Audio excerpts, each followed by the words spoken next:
Ah, voilà. Joli, hein? C'est beau. Et là, c'est le proximité de Tulle, déjà la campagne, on s'en bat les couilles. Donc pour les sportifs, gorge abrupte, VTT, par les routes et chemins du Transcorésien. Donc tu vois, on était là, la Gaine, on avait Espagnac. On a fait Espagnac, la Gaine. On arrive à la gare d'Espagnac, c'est là.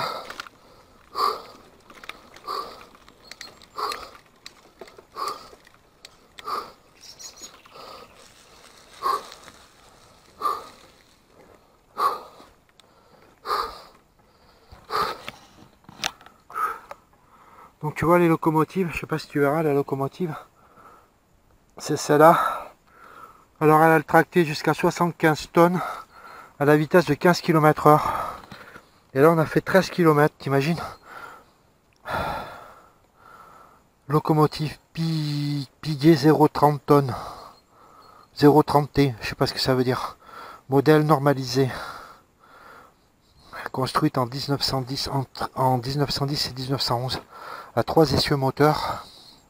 Foyer en cuivre, robuste, facile d'entretien et puissante. Série de 23 tonnes. Du numéro 1 aux 12 séries de 21 tonnes, du 13 au 18. Fabricant Buffo de Robatel à Lyon. Donc tu vois, c'était à l'époque, on avait encore des fabricants en France. Et donc là, c'est la Chirac-Bellevue. C'est loin, j'y vais pas. Donc vous avez des autorails aussi, tu vois. Comme ça.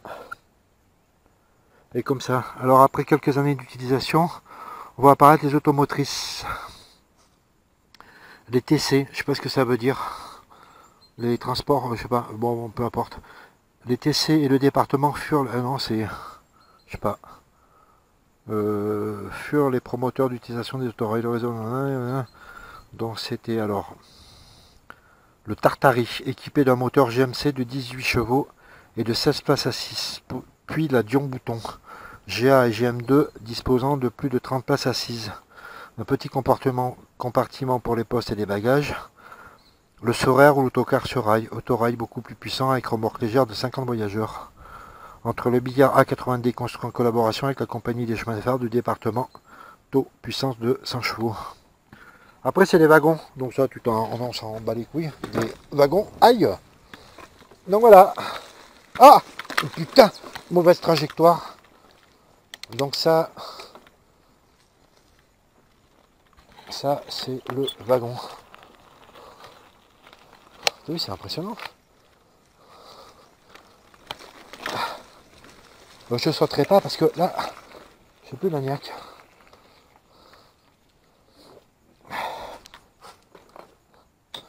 Ouais, non, j'ai même pas à monter dedans, quoi. Bah, je sais pas, t'as vu un wagon, non? C'est comment c'est fait? Bah, c'est du plancher, quoi. Bah ouais. C'est... je sais pas ce que je te fais visiter des fois.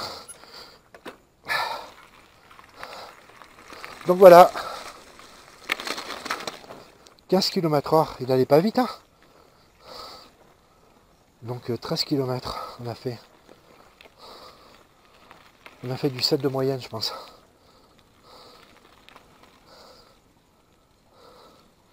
Donc je pense que le mec il devait mettre une demi-heure pour monter. Après là t'as Espagnac, après t'as le domaine de Sédiar, c'est là où je vais faire du vélo. Là c'est des touristes. Donc c'est des gens qui viennent prendre la piste. Et donc là c'est l'explicatif. Donc on était une fois de Tulle à Ussel un petit train. On l'appelait la libellule, le taco, le tortillard. Au début du XXe siècle, de larges zones corésiennes peuplées de bourgs importants ne sont pas desservies par le rail. Le département compte bien pallier à ce problème.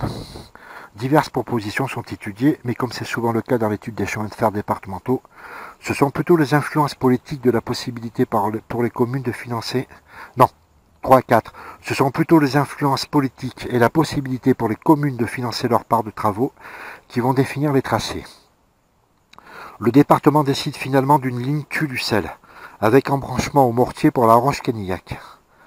Le 24 avril 1908, le réseau des tramways départementaux est déclaré d'utilité publique. Donc là, la topographie, bon, c'est vrai. Alors, entre Lapleau et Sursac, il s'agit de franchir une faille de 250 mètres de profondeur. C'est le viaduc des Rochers Noirs. Les travaux débutent en 1909, donc l'intégralité s'est ouverte en 1913. Et c'est le président Raymond Poincaré le 11 septembre 1913. Alors, donc les rails ils font 1 mètre d'écartement. Les convois sont tractés par la libellule. Donc ça doit être elle. Locomotive à vapeur, quelque peu bringue-ban lente, une piguée. Donc voilà. Voilà. Tu connais l'histoire du taco corrézien. Bon, je vais m'arrêter. Je vais manger une mandarine. Et je vais redescendre. Et je vais faire la vidéo en entier. Ah, mais j'ai pas vu qu'il y avait des marches. Ah, j'aurais pu. Allez, top, c'est parti. Bon, t'as vu la gare d'Espagnac, hein? Et là, on redescend.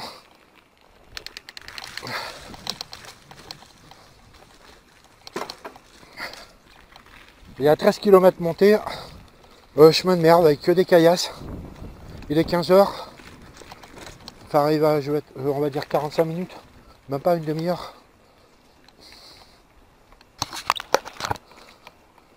Donc je vais te faire la rando de ce côté. Ce qu'il y a, c'est que j'ai le soleil dans la gueule.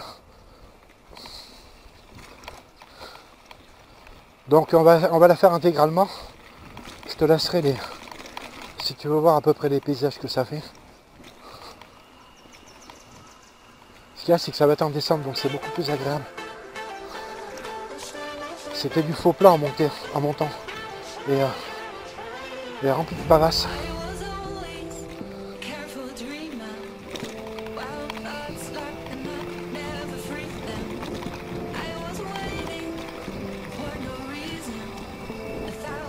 Donc tu vois, on est parti de la gare d'Espagnac.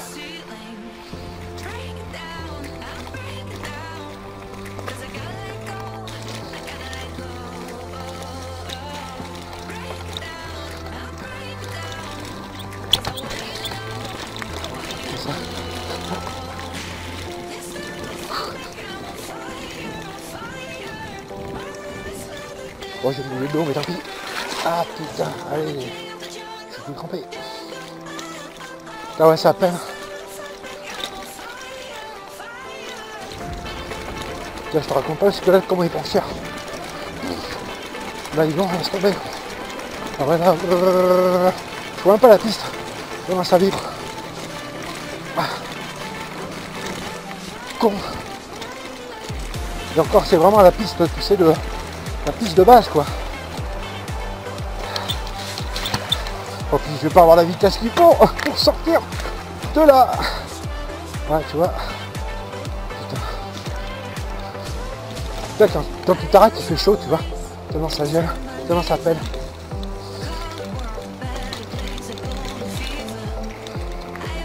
Donc là, peut-être que c'est... Aïe, c'est pire.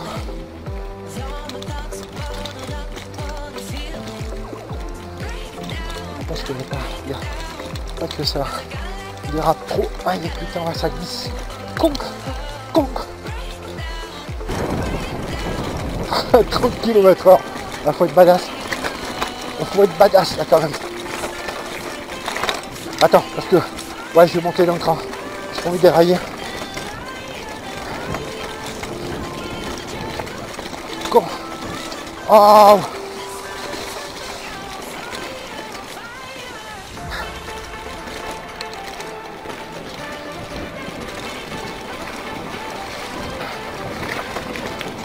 Ah, ça glisse ça quand même.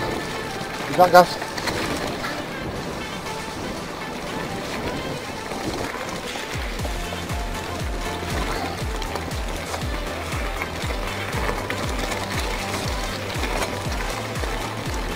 Quoi? Putain. Là c'est que ça me rentre dans le... Ça me rentre dans la bouche, la boue.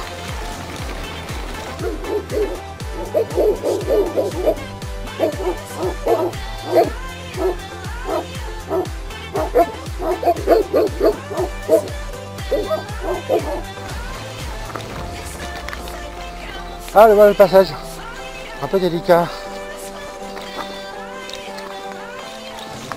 Par où je passe? Par là. C'était par là où je suis passé. Je sais plus. Peut-être dans un état le... Attends, comment ça se fait? J'avais l'impression que ça passait dans l'autre sens. Ah, putain. Après tu jettes, ouais. Hop, c'est ce que je fais moi. Je me tracasse pas avec ça. Il est bien, tu vois, il est pourri ce vélo, mais par contre tu peux le tège comme tu veux. Ça, c'est pas négligeable. Je regarde parce que j'ai mon short qui... J'ai mon short qui se coince dans les barbelés. Ouais, j'ai pas le droit. J'ai mis plein de boue sur les poignets. J'ai mis plein de boue. Le deuxième, il est moins chiant à passer. C'est que le mec, il veut pas qu'on passe. C'est surtout ça, quoi. Après, je te dis, le mec, il a pas jamais étudié dans le fabricant de mon vélo. Le portage du vélo.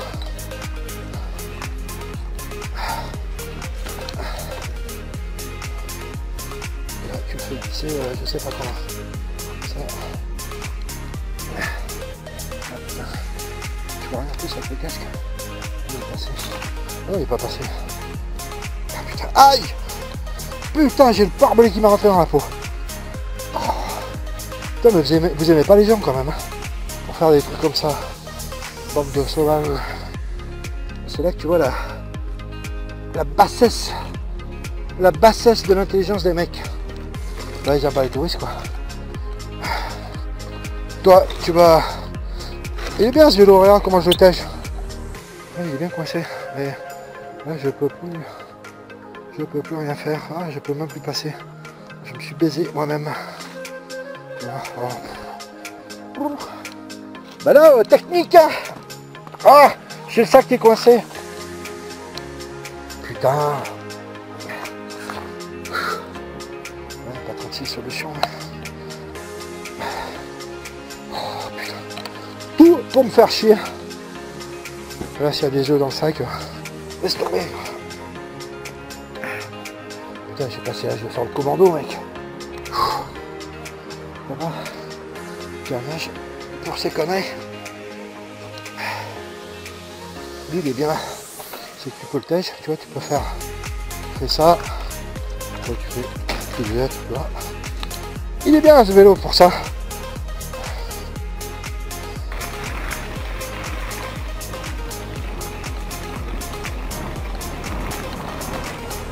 On va prendre un peu de vitesse. Alors regarde, première de sécurité, mec, c'est des gens.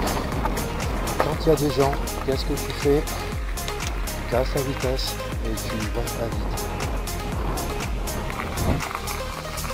Et il commence à faire froid. Alors